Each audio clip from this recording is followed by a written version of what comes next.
करते हैं आज की कक्षा को। मंगलाचरण के लिए अपने दोनों हाथ जोड़ लें। ओम नमः सिद्धेभ्यः। ओम नमः सिद्धेभ्यः। ओम नमः सिद्धेभ्यः। नमो अरिहन्ताय, नमो सिद्धाणं, नमो आयर्याणं, नमो वज्रायाणं, नमो लोये सव्यसाहुणम्।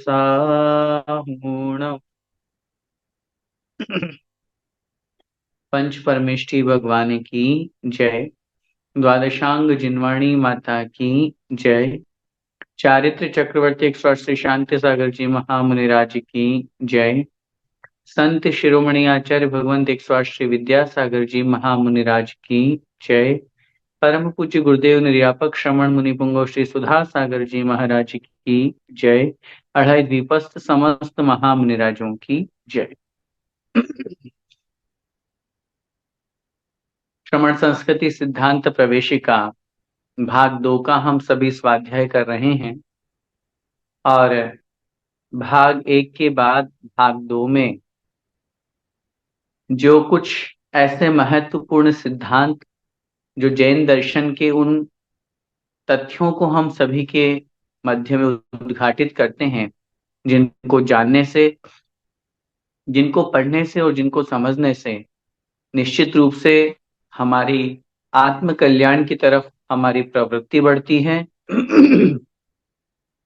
हमारी भावना मजबूत होती है और उन आदर्शों को, उन महापुरुषों को या उन व्यक्तित्व के बारे में समझने से निश्चित रूप से हमारा ये भाव बनता है कि किस प्रकार महान पुण्योदय से उन्होंने यह पद प्राप्त किया है।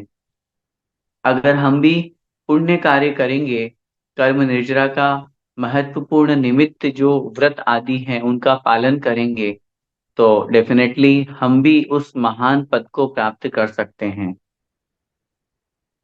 पिछली कक्षा में हमने जो 169 महापुरुष के बारे में समझा था, उसी के साथ में जो 63 शलाका पुरुष है, उन्हीं 169 महापुरुषों में भी और महत्वपूर्ण और मुख्य शलाका पुरुष हुआ करते हैं। उनके बारे में हमने समझा।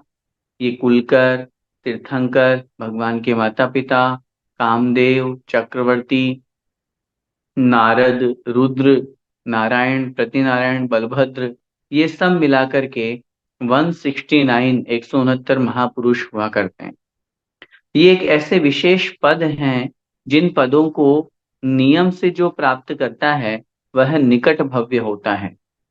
भले ही उस पर्याय में हो सकता है, जैसे हमने पिछली कक्षा में भी चर्चा की थी, कि हो सकता है कि वर्तमान की पर्याय उनकी उस उच्च दृष्टि से देखने योग्य या संयम रूप में जहां पूज्यता होती है उस रूप में भले ही ना हो, लेकिन आने वाले समय में, आने वाले भवों में वह आत्मा निश्चित रूप से अपना आत्म कल्याण करेगा ही करेगा। इस भावना के अनुसार उनको यहाँ पर मंगल स्वरूप कहा गया है। आइए उसी क्रम को आगे बढ़ाते हुए आज की इस कक्षा में हम एक ऐसे व्यक्तित्व के बारे में पढ़ेंगे जो जगत प्रसिद्ध है, जिनकी कहानी लगभग लगभग यूं जानिए और मानिए कि जितने भी दिगंबर जैन धर्मावलंबी है वे जानते ही जानते हैं।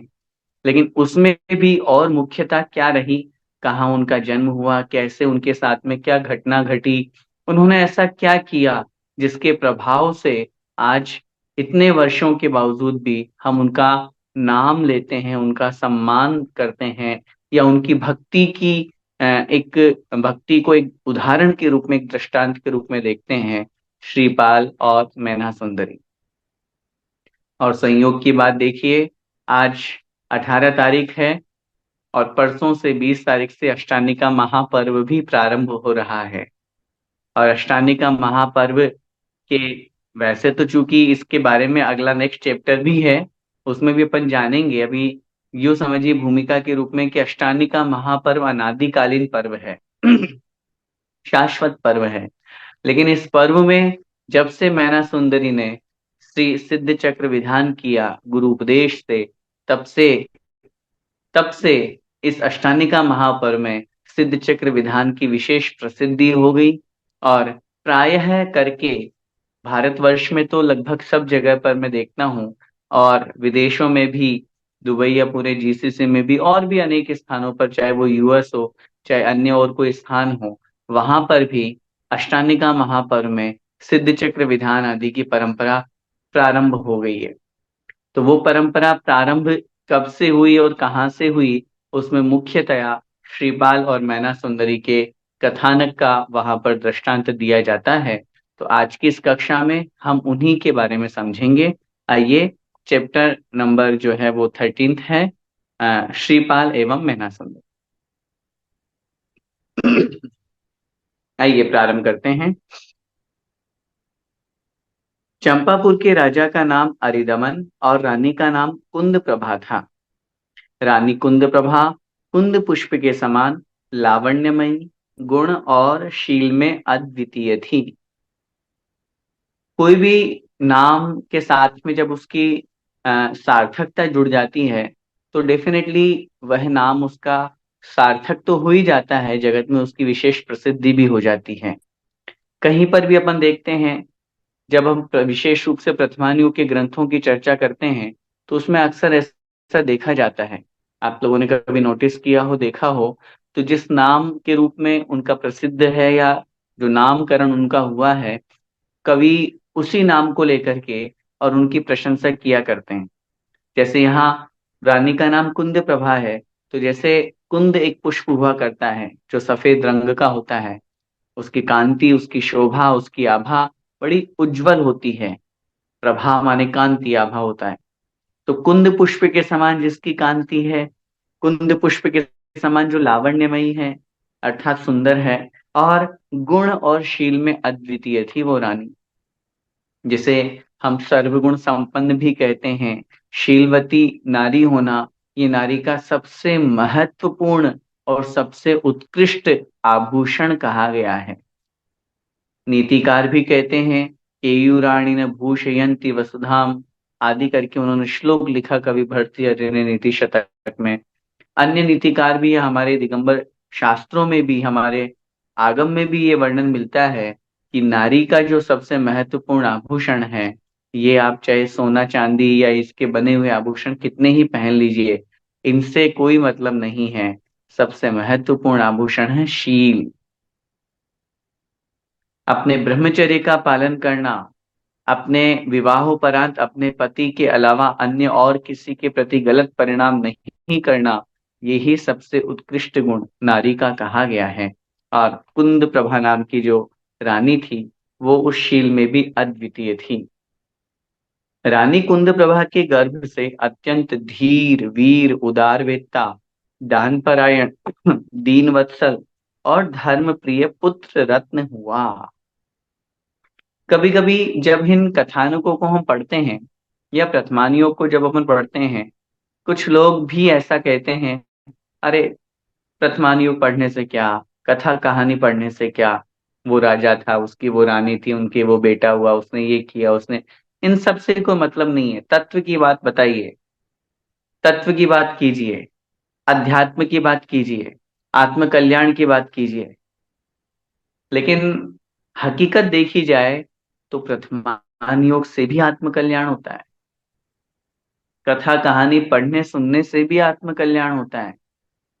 आचार्य भगवान मानतुंग स्वामी मुनि महाराज ने क्या लिखा भक्तामर स्तोत्र में, त्वत्संग कथापि जगताम दुरिता निहंति। भगवान, स्तुति तो बहुत दूर की बात है, आपकी जो कथा है वो कथा भी लोगों के पापों को नष्ट करती है। इसलिए ऐसा मत समझिएगा कि कथा कहानी व्यर्थ है। इन कथाओं को पढ़ने से हमें जो सिद्धांत पढ़ा है, उस सिद्धांत का दृष्टांत मिलता है। हमने पढ़ा शुभ पुण्यस्य शुभ पापस्य तत्वार सूत्र जी में, कि शुभ योग होने पर पुण्य का आश्रव और अशुभ योग होने पर पाप का आश्रव होता है। तो हम इसको कैसे श्रद्धान करें, कैसे श्रद्धान करेंगे? तो आचार्य ने उत्तर दिया, वर्तमान युग में देखिए, उन्होंने वो पुण्य की क्रिया की तो उनका पुण्य तद्रूप उनका जो फल मिला उनको वो मिला, और पाप की क्रिया की तो उसको उसका क्या फल मिला। तो सिद्धांत हमारा मजबूत हो गया। आचार्यों ने तो सम्यक दर्शन का वर्णन जहां पर किया, वहां उन्होंने चारों अनुयोगों की अपेक्षा से अलग अलग सम्यक दर्शन की भी बात की है। प्रथमान योग की अपेक्षा से अलग सम्यक दर्शन, करणान योग की अपेक्षा से अलग सम्यक दर्शन, चरणान योग की अपेक्षा से, द्रव्यान, सब चारों प्रकार के। तो इसलिए यहाँ पर ये कथा कहानी या रानी जो मैना सुंदरी है, श्रीपाल जो सेठ हैं, उनकी कहानी अपन पढ़ रहे हैं जिससे हमें भी प्रेरणा मिले। और ये जो अपन पढ़ रहे हैं, देखिए पुण्य का प्रभाव। आचार्य भगवान समंत भद्र स्वामी महाराज ने रत्नगंडक श्रावकाचार में जहां श्लोक लिखा, वहां उन्होंने कथन किया अंत में, भक्ते सुंदर रूपम,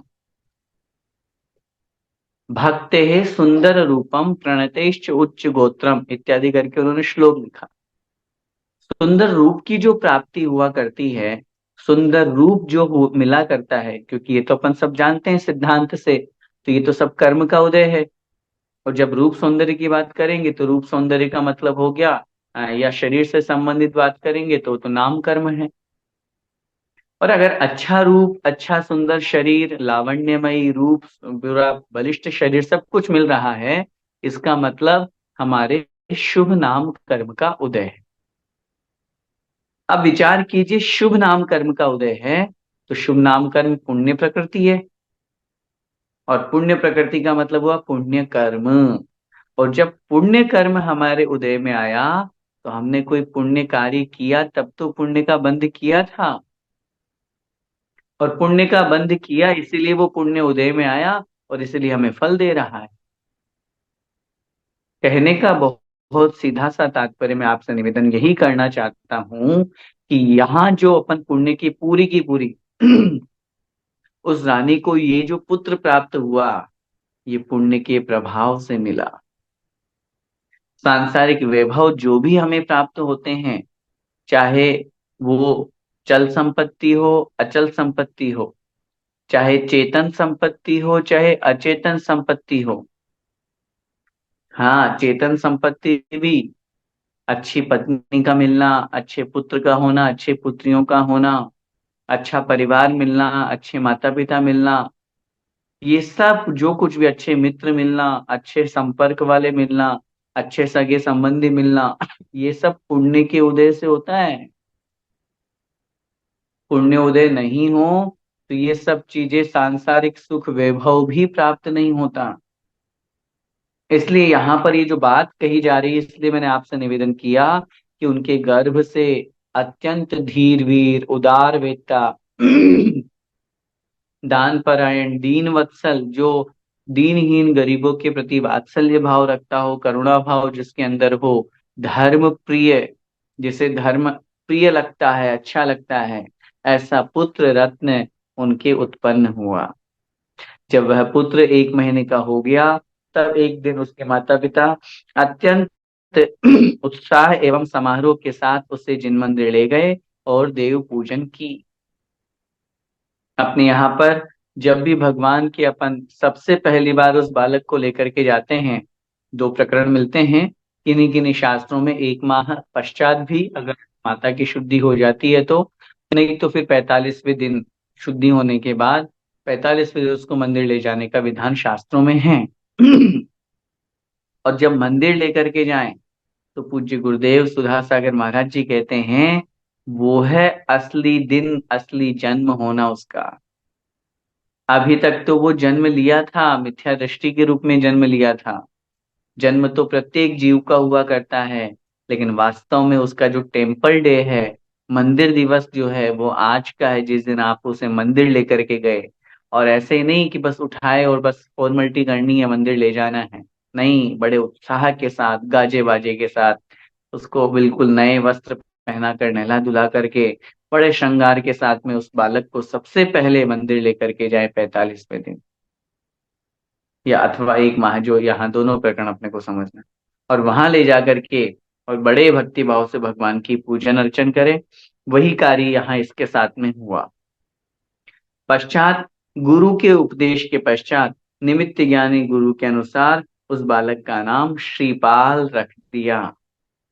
8 वर्ष के बाद श्रीपाल का मौलिबंधन एवं उपनयन संस्कार कर दिया गया, अर्थात यज्ञोपवीत पहनाकर उसे पंच अणुव्रत बतला दिए गए तथा श्रावक के अष्ट मूल गुण धारण करा दिए गए तथा सप्त व्यसनों का भी परित्याग करा दिया गया तथा जब तक पूर्ण रूप से विद्याधन न हो जाए तब तक ब्रह्मचर्य पूर्वक रहना भी समझा दिया गया। ये 8 वर्ष का एक बहुत बड़ा लॉजिक है। 8 वर्ष अंतर मुहूर्त में मनुष्य में किसी भी मनुष्य में केवल ज्ञान प्राप्त करने की योग्यता प्राप्त हो जाती है। आप लोगों ने कभी सोचा या कभी मन में आया कि 8 वर्ष का ही प्रावधान क्यों? बार बार कहा जाता है ये अभिषेक कर सकता है क्या बालक? पूछा जाएगा कितने साल का है, बोले 7 साल का। नहीं, अभी नहीं, 8 साल का होने दीजिए। ये आहार दे सकता है क्या? कितने साल का है? बोले अभी तो 5 साल का है। नहीं, 8 साल का होने दीजिए। भगवान का अभिषेक करना है उस बालक को, भगवान का अभिषेक करने के साथ साथ मुनि महाराज को आहार देना है, ठीक है। अभ्यास रूप में अगर अपन उसको धोती दुपट्टा पहना देते हैं मंदिर आदि के लिए या आहार आदि के निमित्त से हाथ लगवा देते हैं, वो एक अभ्यास है, वो एक, यूँ समझ लीजिए कि उसको एक अच्छे संस्कार देने की भावना है।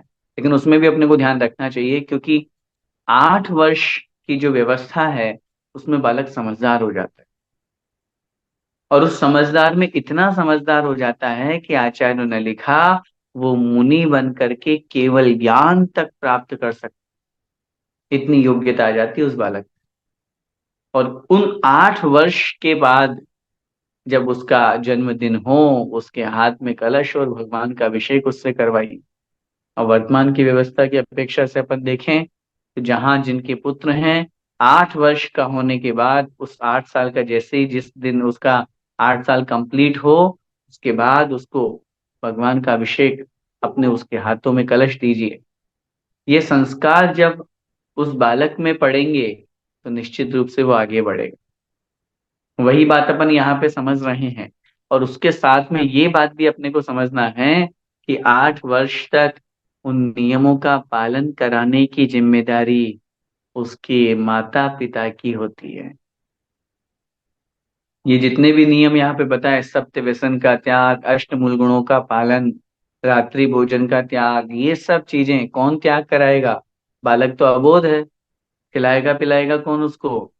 उसके माता पिता। और उसमें भी विशेष रूप से माता की जिम्मेदारी बनती है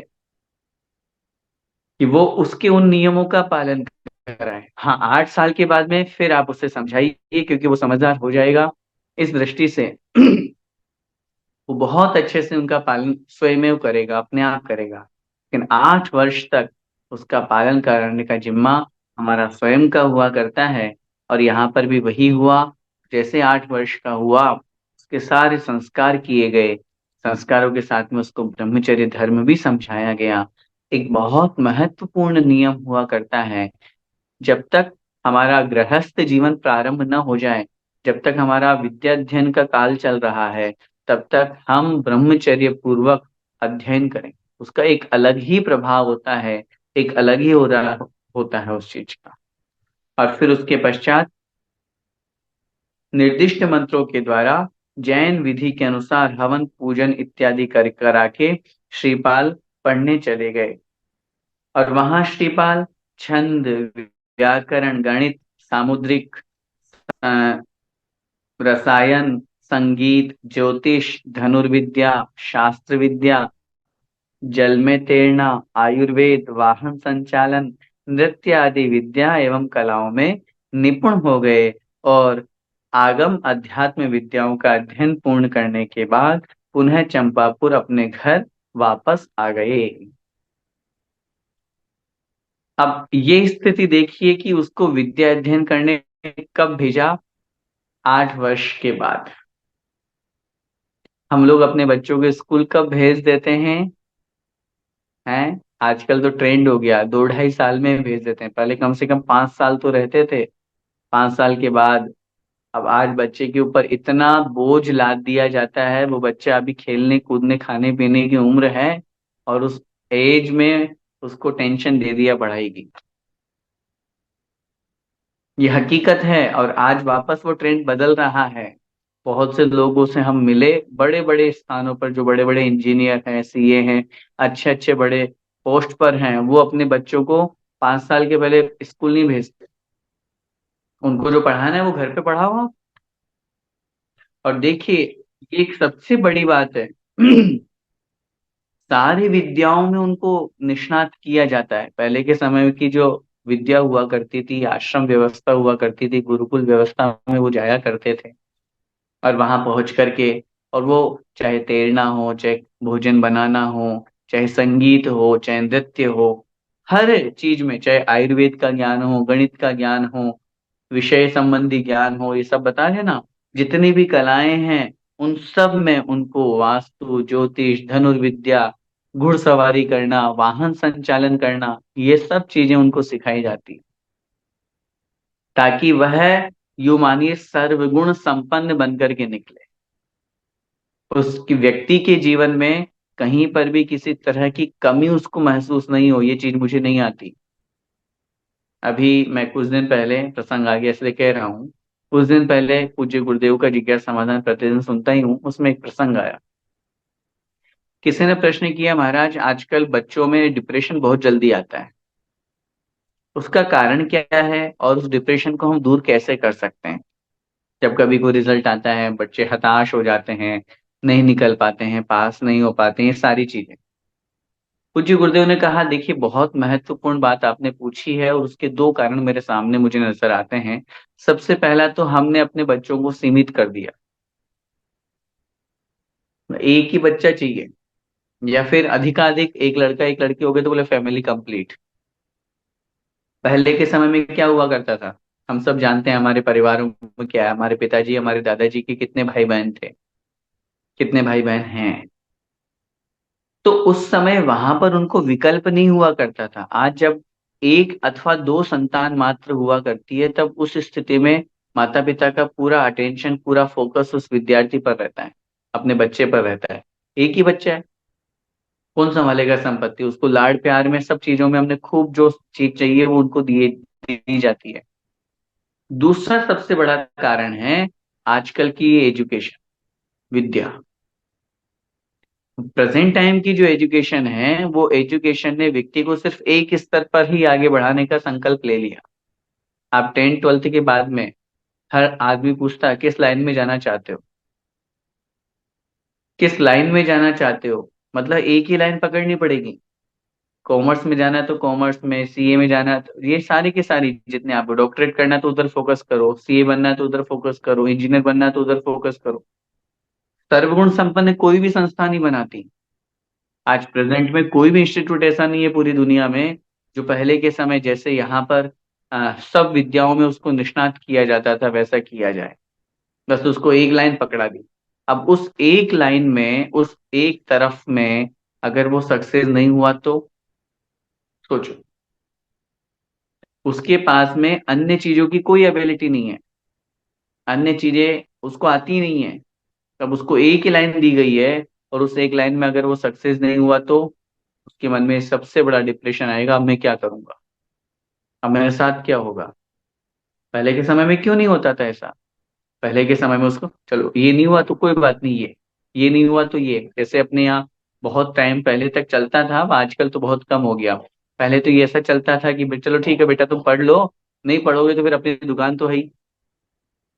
तो कम से कम उसके पास ये एक ऑप्शन तो रहता था। आज के बच्चे के पास तो वो भी ऑप्शन नहीं है। इस कारण से बच्चे डिप्रेशन में जा रहे हैं। हम उनको सिर्फ एक विद्या की तरफ नहीं लेकर के जाएं, एक ही लाइन तक उनको स्थिर नहीं रखें। हम उनको आगे बढ़ाएं, हर विद्या में, हर चीज में उनको आगे बढ़ाएं, ताकि वो अपनी आजीविका हर तरह से निकाल सकें। ये नहीं तो ये नहीं तो ये, बहुत सारे ऑप्शन है हमारे पास में, हम क्यों चिंता करें? देखो ना, अपन पढ़ रहे हैं, कितनी सारी विद्याएं हैं, कितनी सारी कलाएं हैं, उन सब में वो निष्णात हुए वहां पर अध्ययन करके, और जब वापस लौट करके चंपापुर आ गए। पिता ने श्रीपाल का अतुल विद्वत्ता, पराक्रम, अद्वितीय न्याय परायणता एवं संपूर्ण गुणों से संपन्न होने के कारण राज्य तिलक कर दिया। अभी तो वो बालक ही है, बालक का मतलब अभी इतना ज्यादा उसके पास में नहीं आया है, लेकिन उसके बावजूद भी उसको बहुत सुंदर सारी उसकी विद्वत्ता और सब चीजों को देख करके उसका राज्य तिलक कर दिया गया, और उसको राजकुमार से राज्य तिलक करने राजा बन गए। और फिर उसके पश्चात राज्य संचालन में दत्तचित्त कामदेव के समान श्रीपाल को एवं अन्य 700 वीरों को अचानक से एक साथ महाभयंकर कुष्ठ रोग हो गया, जिससे इन लोगों का शरीर गलने लगा तथा खून बहने लगा। राजा श्रीपाल के साथ में अन्य और भी जो 700 वीर थे, वो उनके साथ में ऐसी घटना घटी, और पाप कर्म का उदय मानिए, अचानक से भी पाप कर्म का एक साथ उदय आता है। मैंने पहले भी किसी एक प्रसंग में आपको पहले भी निवेदन किया था, जैसे सामूहिक पुण्य का उदय आता है, ऐसे ही सामूहिक पाप का भी उदय आता है। और मैं तो हमेशा कहा करता हूँ, पाप पहली बात तो करना ही नहीं, और फिर भी अगर संसार में है करना पड़ रहा है, तो सामूहिक मत करना, अकेले में करना। और पुण्य जितना हो सके समूह में करो, सामूहिक रूप से करो, अन्य लोगों को साथ में लेके करो, ताकि जब वो पुण्य का उदय आए तो सब साथ में उस पुण्य का फल भोगें। पाप का उदय आए तो हमें अकेला भोगना पड़े, किसी और के पाप या और के निमित्त से उदय आने वाला पाप में हमारा क्या मतलब। ये जो एक साथ पाप का उदय आता है, जैसे 500 सैनिकों ने, हम वो प्रसंग आचार्यों ने शास्त्रों में लिखा कि उन 500 सैनिकों ने एक साथ ताली बजाई जैसे राजा ने शिकार किया, उसका ये प्रभाव पड़ा कि वो 500 सैनिक आगे जाकर के मुनि बने, और उनको घानी में पेल दिया गया। पाप का उदय। ये जो श्रीपाल के साथ में 700 वीर थे, बड़े बलशाली थे, योद्धा थे, लेकिन कहीं न कहीं जब इनका अपन पूर्व भाव देखते हैं, तो इन्होंने ऐसा पाप किया, एक साथ संयोग बना, और संयोग के साथ वो निमित्त बना, और पाप कर्म का उदय आया और सबको कोढ़ी बना दिया।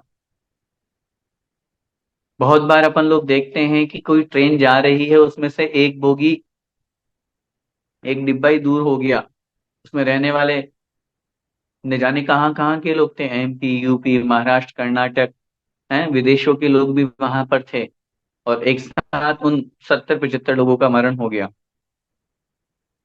अब सोचिए, कोई कहां से, कोई कहां से, कोई कहां से, लेकिन कहीं ना कहीं वो वो सारे के सारे एक साथ पहले कभी किसी भाव में मिले थे, एक साथ पाप किया था, वो संयोग एक साथ बना उनका, और उन्होंने वो संयोग बना करके वो कर्म का उदय, वैसा वही स्थिति यहाँ पर राजा श्रीपाल और उसके 700 वीरों के साथ में हुई।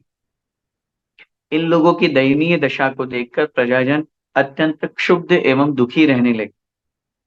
जब रोग की दुर्गंध के कारण वातावरण बिगड़ने लगा, तब वीर दमन चाचा जी के कहने पर श्रीपाल 700 वीरों के साथ नगर से बहुत दूर उद्यान में जाकर निवास करने लगे। देखिए राजा की कितनी बड़ी कुशलता हुआ करती है। मेरे कारण से प्रजा दुखी नहीं होनी चाहिए, ये प्रजा राजा की बहुत बड़ी न्यायप्रियता बोलो या उसकी कुशलता बोलो। जैसे शास्त्रों में कहा है कि अपनी प्रजा को अपने संतान के समान उनका पालन पोषण करना। और श्रीपाल तो बड़े विद्वान थे, सब कुछ जानते थे, उन्होंने बहुत कोशिश की, लेकिन जब नहीं हुआ दूर, तब उन्होंने चाचा जी के कहने पर उन्होंने कहा, समझाया। तब वही उस राज्य में जो नगर था, उस नगर के बाहर एक उद्यान था, ठीक है, वहां लोगों का आना जाना नहीं होगा, हम लोग वहां रहते हैं, अब क्या करें। और वहां जाकर के वो निवास करने लगे। अब एक कहानी तो ये अपनी चल रही है, इसी के साथ में एक और एक अंतर कहानी जुड़ रही है, मैना सुंदरी की। मालवा देश में एक उज्जैनी नामक ऐश्वर्यपूर्ण नगरी थी, जिसमें जिसके राजा का नाम बहुपाल था। अनेक उनकी रानियां थीं। उनमें से पटरानी के रूप में पद्म रानी के गर्भ से सुरसुंदरी और मैना सुंदरी नाम की दो पुत्रियां उत्पन्न हुई। उनमें से सुर सुंदरी रूपवती के साथ साथ सांसारिक विषय भोगों में आसक्त रहती थी, परंतु मैना सुंदरी उत्तम रूपवती, उत्तम गुणवती एवं विवेकशील थी। सुंदर तो थी ही सही, लेकिन सुंदर के साथ में गुणों से युक्त थी, विवेक था उसमें, हर चीज को, हर कार्य को वो धर्म के साथ में जोड़ करके किया करती थी। सुर सुंदरी ने शैव गुरु से तथा मैना सुंदरी ने आर्यिका से धार्मिक अध्ययन किया था। जो शिव को मानने वाले होते हैं उनको हम शैव कहते हैं। सुर सुंदरी ने उनसे अध्ययन किया और मैना सुंदरी ने आर्यिका माता जी से अध्ययन किया था। हम सब जान सकते हैं और समझ सकते हैं कि दोनों के अध्ययन में कितना अंतर होगा। जो हमारे पढ़ाने वाले हैं उन गुरु का कैसा ज्ञान और कैसा चारित्र है, इसका बहुत बड़ा प्रभाव पड़ता है। अगर हम खोटे गुरु से पढ़ेंगे तो खोटा ज्ञान मिलेगा, चोखे गुरु से पढ़ेंगे, अच्छे गुरु से पढ़ेंगे तो अच्छा ज्ञान मिलेगा। हाँ, बहुत सीधी सी बात है ये। एक दोहा याद आ गया मुझे कि जाका गुरु भी अंधला, चेला खरा निरंध। जाका गुरु भी अंधला, चेला खरा निरंध, और अंधे अंधा ठेलिया, दोन्यू कूप पड़ंत। जिसके गुरु अंधे हैं तो चेला तो अंधा होगा ही होगा, और जब अंधा व्यक्ति अंधे को ठेल करके मतलब पकड़ के चलेगा तो दोनों कुएं में जाके गिर जाएंगे। तो जैसे गुरु वैसे शिष्य होंगे, सीधी सी बात है। आज आचार्य भगवंत को हम देखते हैं तो उनके गुरु ज्ञान सागर महाराज जी को हम देख पाएंगे। भले ही हमारे समक्ष नहीं है, लेकिन उनको देख करके हम अंदाजा लगा सकते हैं कि जब शिष्य इतने महान है तो गुरु कितने महान होंगे। अध्ययन किनसे कर रहे हैं और कैसा कर रहे हैं, इसका बहुत इफेक्ट होता है। क्यों पहले के समय में आश्रम पद्धति हुआ करती थी, आज कोई एजुकेशन ने पूरा सब कुछ बर्बाद कर दिया। को एजुकेशन, आज क्यों बार बार कहा जाता है कि हमारे जो संस्कार है, पाठशाला है, वो हमें जरूर मिलनी चाहिए, जरूर पढ़ानी चाहिए अपने बच्चों को। क्योंकि आधुनिक युग में अन्य चीजें तो हम बहुत पढ़ा देते हैं, लेकिन ये संस्कारों की बातें, ये पाठशाला, ये ज्ञान, ये धार्मिक शिक्षा देने वाला कौन है, कौन समझाने वाला है। तो इसलिए जब अध्ययन की बात आई तो उसने तो किया शैव गुरु से, और इन्होंने मैना सुंदरी ने किया आर्यिका माता जी से। पिता की पूछने पर सुर सुंदरी ने अपनी स्वेच्छानुसार हरिवाहन से विवाह स्वीकार कर लिया, परंतु मैना सुंदरी ने कहा कि हे पिताजी, कुलीन एवं शीलवती कन्याएं अपने मुख से किसी अभिष्ट वर की याचना कदापि नहीं करती है। मैना सुंदरी की विद्वत्तापूर्ण वार्ता को सुनकर राजा पहुपाल तिल मिला गए, क्योंकि अपन सब जानते हैं कि राजा पहुपाल जो थे वो अत्यधिक अभिमानी थे। मान कषाय इतनी ज्यादा उनके अंदर थी कि वो हमेशा ये कहा करते थे कि सब कुछ मेरे हाथ में है, मैं जैसा कहूंगा वैसा होगा। और क्रोध में आकर के उन्होंने कोढ़ी राजा श्रीपाल से विवाह कर दिया। यहाँ संक्षेप में कर दिया इस कहानी को। हम पूरी कहानी हम सब जानते हैं कि राजा बहुपाल ने रानी वो जो उनकी बेटी थी मैना सुंदरी, उसे बुला करके कहा, बताओ बेटी तुम किससे विवाह करना चाहती हो। तो उन्होंने कहा, पिताजी मेरा तो जहाँ भाग्य होगा मैं वहां विवाह कर, मेरा तो वहां विवाह हो जाएगा। तो उनके मन में बड़ा क्षोभ हुआ, लेकिन भाग्य क्या हुआ करता है, मैं कर रहा हूँ तुम्हारा विवाह, मैं तुम्हारा पिता हूं, मैं करूंगा जैसा होगा। उनका नहीं, आप कुछ नहीं करने वाले, ये तो मेरा भाग्य जहाँ होगा। और सुर सुंदरी ने तो बता ही दिया था कि मुझे हरिवाहन के साथ विवाह करना है। तो उन्होंने कहा, देखो तुम सीखो इससे, ये जब कह रही है तो तुम भी बता दो। उनका नहीं, मैं नहीं बताऊं। फिर बाद में गुस्से में आकर के उन्होंने श्रीपाल के साथ में उनका विवाह कर दिया। और जैसे ही विवाह किया तो कहा, देखो मैं तुम्हें अभी भी कह रहा हूँ, मैं तुम्हारा विवाह इसके साथ करा रहा हूँ, तुम अभी भी अपने इच्छा अनुसार बता सकते हो। मैना सुंदरी ने कहा, नहीं पिताजी, मेरे भाग्य में अगर ये है, मेरी किस्मत में, मेरे भाग्य में ये लिखे हुए हैं, ये मुझे पति के रूप में स्वीकार है, चाहे भले कोड़ी हो, क्या हुआ। और वो पिता ने तेष में आकर के अभिमान वशात उनके साथ विवाह कर दिया। जैसे ही विवाह हुआ तो क्या कह रहे हैं आगे देखिए। विवाह मंडप में पति की निंदा सुनकर मैना सुंदरी बोली, आप मेरे हित चिंतक हैं। आप मेरे पति को महाकुरूप एवं रोगग्रस्त देख रहे हैं, परंतु मेरी दृष्टि में तो वे कामदेव के समान सुंदर हैं। आप लोगों को इस अप्रिय प्रसंग को की चर्चा यहीं पर समाप्त कर देनी चाहिए। इसमें पिताजी का कोई दोष नहीं है। बाद में राजा पहुपाल को अपनी गलती का पश्चाताप हुआ और उन्होंने मैना सुंदरी से क्षमा याचना की। अब इस पैराग्राफ में अपन ने बहुत सी ज्ञान की बातों के साथ साथ नीति न्याय की बातों को भी समझा। अभिमान वशात उन्होंने उनके साथ में विवाह तो कर दिया, लेकिन बाद में पश्चाताप करना पड़ा। और मैना सुंदरी की सोच देखिए, आज की प्रेजेंट टाइम की सोच देखिए, दोनों में कितना अंतर आ गया। जहां हमारी किस्मत हमें लेकर के जाएगी, जहां हमारा भाग्य होगा, वहां हमारा विवाह होगा या हमारा अन्य के साथ में संबंध जुड़ेगा। लेकिन कभी हमने इस बात को नहीं सोचा कि सोचिए कितनी बड़ी बात है। पिता ने जब उसके साथ में विवाह कराना तय कर दिया तो उन्होंने ये नहीं कहा कि मैं नहीं करूंगी इनके साथ विवाह। ठीक है, मेरी किस्मत अगर यहां मुझे लेकर के जाती है तो मुझे स्वीकार है। स्वीकार करने के बाद में पिता को दोष नहीं दिया। आज हमारे साथ में कुछ गलत हो जाता है तो तुरंत हम सामने वाले को दोषी ठहराते हैं। तुरंत हम सामने वाले के ऊपर ब्लेम लगा देते हैं, तुम्हारी वजह से ऐसा हुआ, तुमने ऐसा किया। हकीकत क्या है? हकीकत क्या है? जे कर्म पूरब किए खोटे, सहे क्यों नहीं जियरा। अति क्रोध अग्नि बुझाए प्राणी, साम्य जल ले सियरा।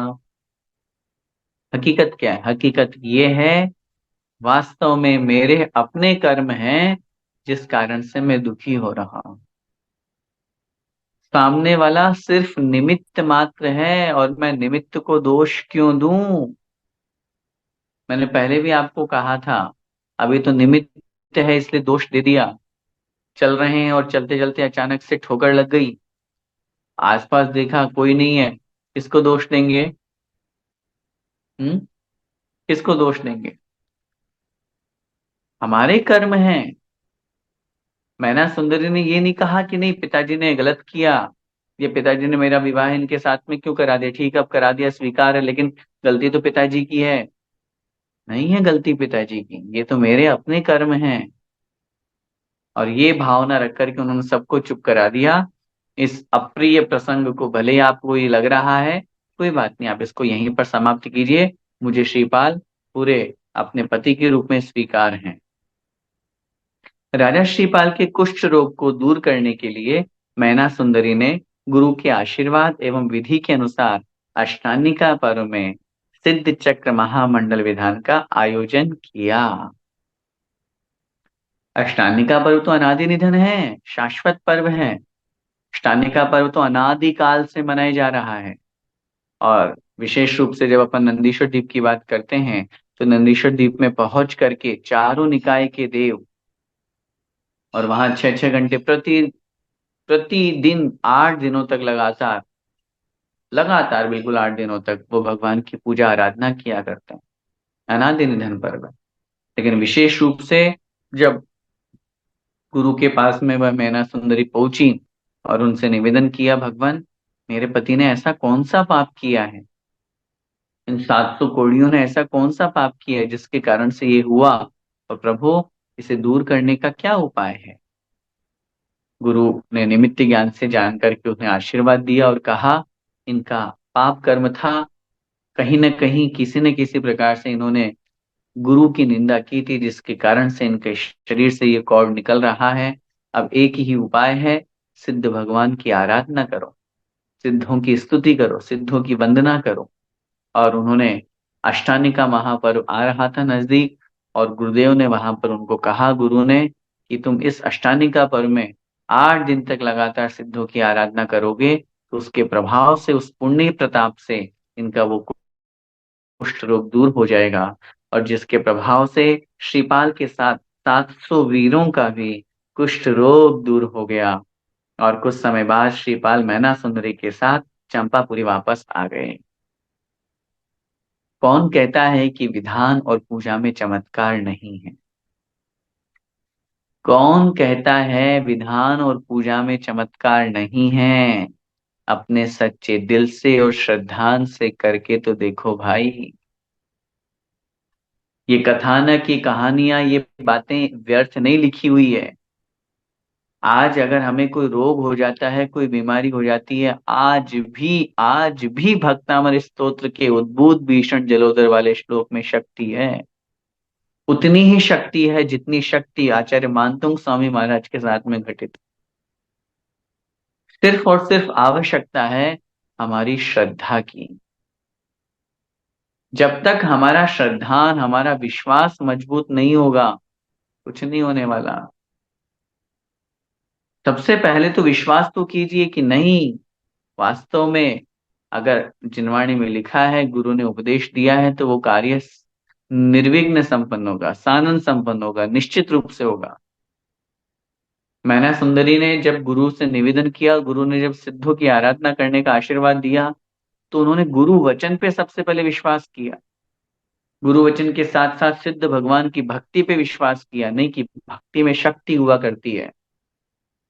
हम जितना जितना श्रद्धा, जितना जितना समर्पण, जितनी जितनी भक्ति दिखाएंगे, उतना उतना हमारे जीवन में और अधिक अधिक अधिक शक्ति बढ़ेगी, चमत्कार होंगे, अतिशय होंगे। आज भी हैं। आज भी कोई व्यक्ति दुखी हो, कोई परेशान हो, कोई रोग हो गया हो, आज भी निवारण के उपाय हैं। इसलिए बहुत अच्छी तरह से इस प्रसंग को यहाँ पर अपन को समझना है। ये एग्जाम्पल है, चाहे वो मैना सुंदरी हो, चाहे अंजना सती हो, चाहे सीता सती हो, चाहे भक्तामृत स्तोत्र के रचयिता मानतुंग स्वामी महाराज हो, चाहे वादिराज मुनि महाराज हो। ये सब उदाहरण शास्त्रों में जो दिए हुए हैं, ये मैं फिर कह रहा हूं, ये व्यर्थ नहीं है। ये हम लोगों के श्रद्धान को बढ़ाने के लिए एग्जाम्पल है। जैसे इनके अंदर जो श्रद्धा थी, इनके अंदर जो मजबूती थी, वो हमारे अंदर भी आए, तो हम भी वो शक्ति वो पैदा करें, जिसके माध्यम से निश्चित रूप से हमारा श्रद्धान भी बढ़े और पुण्य के प्रताप से हमारे बिगड़े काम भी बने। हमें जो दुख और विकल्प हो रहा है, आज संसार का हर व्यक्ति दुखी है, परेशान है, और वो भगवान से अगर दुख खो की प्रार्थना नहीं करेगा तो कहाँ जाएगा? आचार्य भगवान कुंद कुंद महाराज, जितने भी बड़े बड़े महान आचार्य हैं, आचार्य भगवंतों ने भक्ति की। उन भक्ति में सबसे पहले एक ही बात कही, भगवान दुखक हो, कम्मक हो, बोइलाओ, सुगई गमनम, समाहि मरणम, जन गुण संपत्ति हो मध्यम। सबसे पहले क्या बात आई? दुखक हो, भगवान मेरे दुखों का नाश हो। कहाँ गलत है? लोग शांति धारा पर अंगुली उठाते हैं आजकल। लोग बोलते हैं शांति धारा में क्या है ये, क्यों संसार के वैभव की याचना है? अरे भाई, कहाँ वैभव की याचना है? हम तो भगवान से प्रार्थना कर रहे हैं, भगवान गोमारिम, अजमारिम, महामारिम। हम सिर्फ अपनी रक्षा की बात नहीं कर रहे, हमारे निमित्त से या अनिमित्त भी नहीं हो, अगर संसार में गायों को कोई महामारी हो गई हो, तो भगवान छिंद छिंद बिंद बिंद। अजमारिम, बकरे बकरियों को अगर कोई बीमारी हो गई हो, तो भगवान छिंद छिंद बिंद बिंद। सर्व वृश्चिक सिंगादि भयम। कहाँ वैभव, कहाँ सुख संपत्ति की बात कर रहे हैं हम? तुष्टिरस्तु, पुष्टिरस्तु, शांतिरस्तु, कांतिरस्तु, कल्याणमस्तु, ये वैभव की याचना नहीं है, ये आशीर्वाद स्वरूप है। भगवान आपके आशीर्वाद से निर्विकल्प जीवन चले, तब तो मैं भक्ति पूजन धर्म कर पाऊंगा। इसलिए दुखों के नाश होने की प्रार्थना प्रतिदिन और प्रतिपल भगवान से करनी चाहिए, और वही हुआ यहाँ पर। आप ये क्यों बोल रहे हैं कि भगवान की भक्ति निराकांक्ष है? सिद्ध चक्र विधान मैना सुंदरी ने किया, लक्ष्य क्या था? सबका कोढ़ दूर हो। गलत क्या किया? हम भगवान की पूजन कर रहे हैं, शांति धारा कर रहे हैं, उसमें अगर हमारे मन में ये भाव है, भगवान इस पूजन का फल, इस अभिषेक का फल, मेरे ऊपर जो आई हुई विपत्ति है वो दूर हो। गलत क्या है? क्या आचार्य मानतुंग स्वामी महाराज अगर उनको ताले में बंद नहीं करते, तो भक्तामृत लिखते? कोड़ियों का अगर यहाँ कोड नहीं होता, श्रीपाल को और 700 कोड़ियों को, तो मैना सुंदरी क्या विधान करती? सारे के सारे जितने भी उदाहरण है, भगवान का स्मरण, भगवान को जो याद किया जाता है, भगवान की जो पूजा भक्ति की जाती है, दुख में ज्यादा होती है, दुख में ज्यादा होती है। सुखी व्यक्ति ज्यादा भक्ति नहीं कर पाता। तो इसलिए आप बिल्कुल भी ऐसा न सोचें कि हम भगवान से कुछ मांग रहे हैं। चिंता क्यों कर रहे हो? हम कौन सा सांसारिक वैभव मांग रहे हैं? कहाँ लिखा बताओ? अरे हर पूजन के अंत में भगवान भुक्ति मुक्ति दातार 2400 जिन राजवर। भुक्ति माने भोग, मुक्ति माने मोक्ष, स्वर्ग अपवर्ग, स्वर्ग भी मिलेगा और अपवर्ग माने मोक्ष भी मिलेगा। ये सब कुछ भगवान की भक्ति आदि के प्रसाद से हुआ करता है। और इसलिए वो जब चंपापुरी वापस लौट आए तो एक दिन श्रीपाल अपने महल के छत पर बैठे हुए थे और आकाश में बिजली चमकी, जिसे देखकर उन्हें वैराग्य हो गया। वे अपने पुत्र धनपाल को राज्य देश सौंप करके वन की ओर चले गए और उनके साथ उनकी 8,000 रानियां तथा माता कुंद प्रभा भी वन को प्रस्थान कर गए। एक महान व्यक्तित्व के आने से पूरा घर बदल गया। उस महान व्यक्तित्व के जीवन में मैना सुंदरी जैसी सती के आने से जीवन परिवर्तित हो गया। और फिर श्रीपाल ने मुनीश्वर के पास जाकर जिन दीक्षा धारण कर ली। उनके साथ 700 वीरों ने भी जिन दीक्षा धारण कर ली तथा कुंद प्रभा एवं अन्य रानियों ने आरिका के व्रत ग्रहण किए। कठोर तपश्चरण करते हुए अल्प समय में ही घात या कर्मों को नाश कर केवल ज्ञान प्राप्त किया और फिर शेष कर्मों का भी नाश करके नष्ट करके मोक्ष परम पद को प्राप्त किया राजा श्रीपाल ने। और फिर उसके बाद में इसी प्रकार मैना सुंदरी तथा माता कुंद प्रभा ने भी आर्यका व्रत को ग्रहण करके घोर तपश्चरण किया और तप के प्रभाव से स्त्रीलिंग को छेद कर 16वें स्वर्ग में देवपद को प्राप्त किया।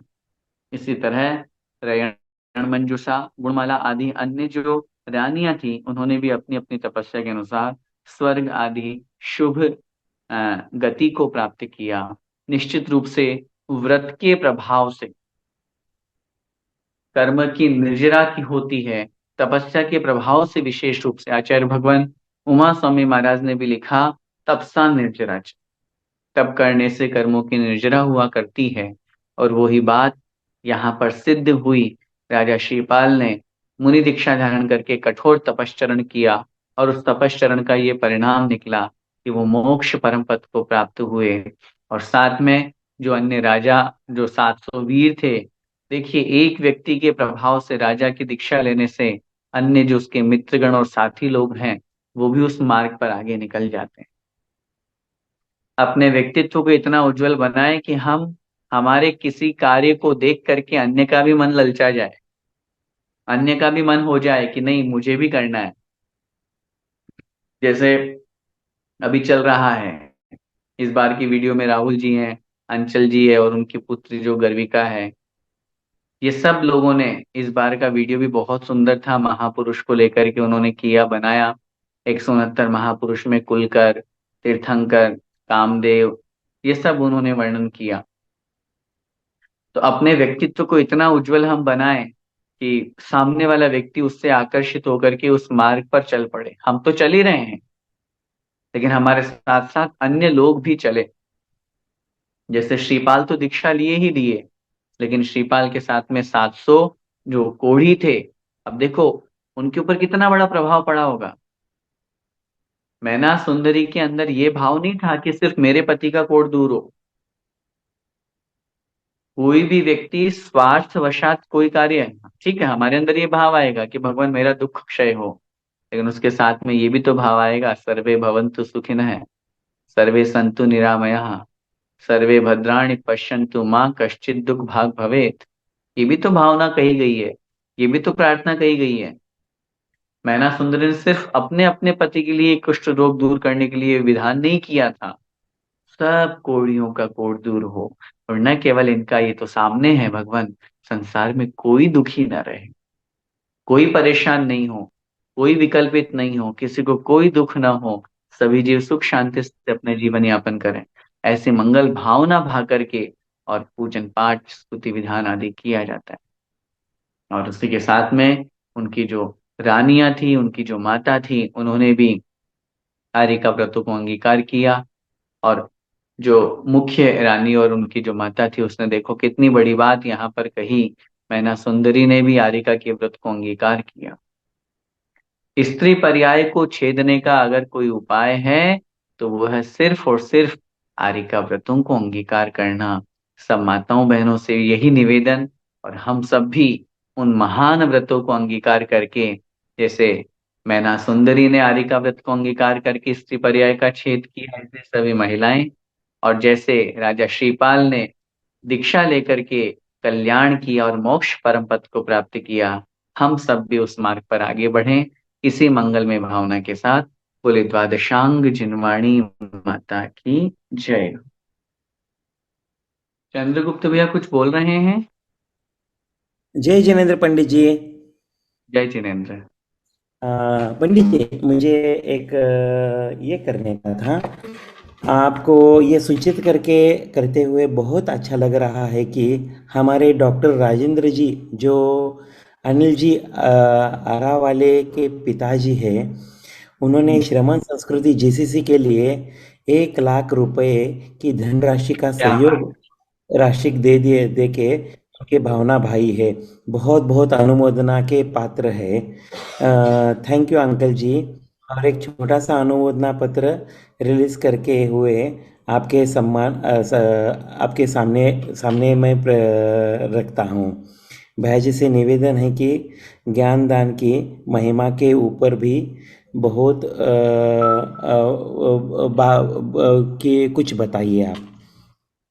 बहुत सुंदर। और यहाँ पर आदरणीय जो प्रोफेसर राकेंद्र जी हैं, साथ में श्रीमती प्रभा जी हैं, और पूरा परिवार जो है, ये बहुत बहुत अनुमोदना के पात्र हैं। श्रमण संस्कृति जीसीसी के लिए आपने 1 लाख रुपए की सहयोग राशि प्रदान की है। और जैसा कि हम सब जानते हैं कि पूरा श्रमण संस्कृति जीसीसी जो यहाँ पर चल रहा है, ये पूज्य आचार्य भगवंत के आशीर्वाद से, पूज्य गुरुदेव के आशीर्वाद से, श्रमण संस्कृति संस्थान के सहयोग से, हम सबके सहयोग से चल रहा है।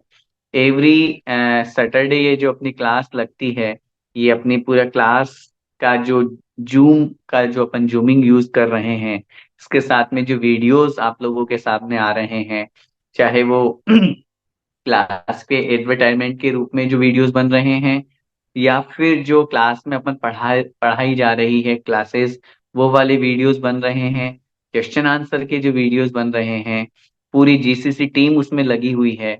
हम सब जानते हैं कि उसमें खर्चा होना स्वाभाविक सी बात है, और ये ज्ञान का एक बहुत बड़ा उपक्रम होता है। मुझे वो बात याद है जो पूज्य गुरुदेव से एक बार किसी जिज्ञासा समाधान में किसी श्रावक ने पूछी थी। जैसे चंद्रगुप्त भैया ने हमसे पूछी, ऐसे ही पूज्य गुरुदेव से किसी श्रावक ने पूछा था कि महाराज, हम अगर आपके इस जिज्ञासा समाधान को या कार्यक्रम को कभी लाइव टेलीकास्ट करवाएं, या फिर जिनवाणी चैनल आदि या पारस चैनल आदि या आदिनाथ चैनल आदि के माध्यम से लोगों तक पहुंचाएं, तो इसमें हमको क्या पुण्य लगता है? तो पूज्य गुरुदेव ने कहा था, वो पुण्य लगता है, वो पुण्य लगता है जितना पुण्य तीर्थंकर की वाणी को, क्योंकि वाणी तो 1 योजन तक जाती है, इससे आगे नहीं जा सकती, और 1 योजन से आगे पहुंचाने का काम जो मागध जाति के देव करते हैं, उनको सोचो कितना पुण्य लगता होगा। उसके प्रभाव से कितने लोगों तक वो वाणी पहुंचती होगी। यहाँ पर मैं सुनाऊंगा अगर प्रवचन बिना माइक के, तो 10 लोगों तक आवाज पहुंच पाएगी। माइक से सुना भी दूं तो जहां मैं हूं वहां तक के लोगों को आवाज पहुंच पाएगी। लेकिन अगर हम इस आवाज को, इस प्रवचन को, इस जिनवाणी के उपदेश को विश्व में पहुंचाते हैं, तो सोचो कितने लोग उस माँ जिनवाणी को सुनेंगे, पूज्य गुरुदेव का प्रवचन सुनेंगे, और वो जो 1.5 घंटा पुण्य कमाएंगे, वो तो 1.5 घंटा तो शुभ उपयोग में इतने लाखों लोगों का गया ही गया। लेकिन उसके साथ साथ जो उसके माध्यम से उनके जीवन में धर्म आएगा, कितना पुण्य होगा। एक प्रवचन को सुन करके अपन कितने कितने गदगद हो जाते हैं। अच्छा, महाराज ने आज ऐसा कहा, अब अपन को ऐसा करना चाहिए। अब एक व्यक्ति ने एक प्रवचन को लाखों लोगों तक पहुंचाया, तो उस अच्छी बात को लाखों लोगों ने सुनकर के अपने जीवन को परिवर्तित कर लिया। ऐसे ही मैं डॉक्टर राकेंद्र जी, श्रीमती प्रभा जी, जो बहुत अच्छे हमारे यहाँ पर इस श्रमण संस्कृति जीसीसी में जुड़ रहे हैं, और उनको मैं बहुत बहुत अनुमोदना करना चाहूंगा। और साथ में ही अन्य सब लोगों को अनुमोदना करना चाहूंगा कि जिन्होंने जो तन मन धन से, क्योंकि पहले तो पूरी श्रमण संस्कृति जीसीसी की जो टीम है, विकास भैया है और सब लोग लगे हुए हैं उनकी पूरी टीम में, चाहे वो चंद्रगुप्त भैया हो, चाहे वो ऐश्वर्या जी हो, या सब लोग जितने भी लोग हैं, वो सब पूरी मेहनत करते हैं। कितनी एडिटिंग होती है, कितनी स्क्रिप्ट लिख करके और कैसे लोगों तक पहुंचाना होता है। और न केवल ये, बल्कि और भी बहुत सारे अपन सब जानते हैं कि तो वो जो राशि यहाँ पर दी जा रही है, वो निश्चित रूप से ज्ञान दान के रूप में कही जाएगी। और हम सब जानते हैं कि चारों प्रकार के दान में सर्वोत्कृष्ट दान होता है ज्ञान दान। आहार दान तो आहार दिया, दूसरे दिन वापस भूख लगी आएगी। औषधि दान में तो हमने औषधि दी, रोग खत्म हुआ, औषधि समाप्त। लेकिन अगर साथ में अभय दान या कहीं पर अपन वसति का आदि बनवाते हैं, तो उसमें भी जब तक वो है तब तक उपयोग आएगी। बाद में तो जब वो आगे बढ़ गए तो फिर उसका उपयोग नहीं। लेकिन ज्ञान दान युगों युगों तक चलता है। हमारे द्वारा दिया गया दान, या उस ज्ञान दान में जो सहयोग दिया जाता है, वो भव भवांतर तक हम लोगों तक बहुत आगे तक पहुंचाता है। और आचार्य कुंद कुंद महाराज का उदाहरण हम सभी जानते हैं कि पूर्व पर्याय में उन्होंने सिर्फ कौंडेश नाम के ग्वाले के रूप में थे, और एक शास्त्र उन्होंने दान किया था। कुछ नहीं किया ज्यादा, जानते ही नहीं थे वो तो। एक शास्त्र का उन्होंने दान किया, और उस ज्ञान दान का इतना पुण्य लगा उनको, इतना पुण्य लगा, इतना ज्ञानावरण कर्म का क्षयोपशम उनका बढ़ा, इतना ज्ञानावरण कर्म का क्षयोपशम बढ़ा कि अगली पर्याय में वो आचार्य कुंद कुंद महाराज हुए। तो इसलिए हम सब तो यही भावना भाते हैं, ज्ञान की ये जो दीपक अपन ने जलाया है, जो ज्योत अपन ने जलाई है, ये निरंतर प्रज्वलित होती रहे, निरंतर आगे बढ़ती रहे।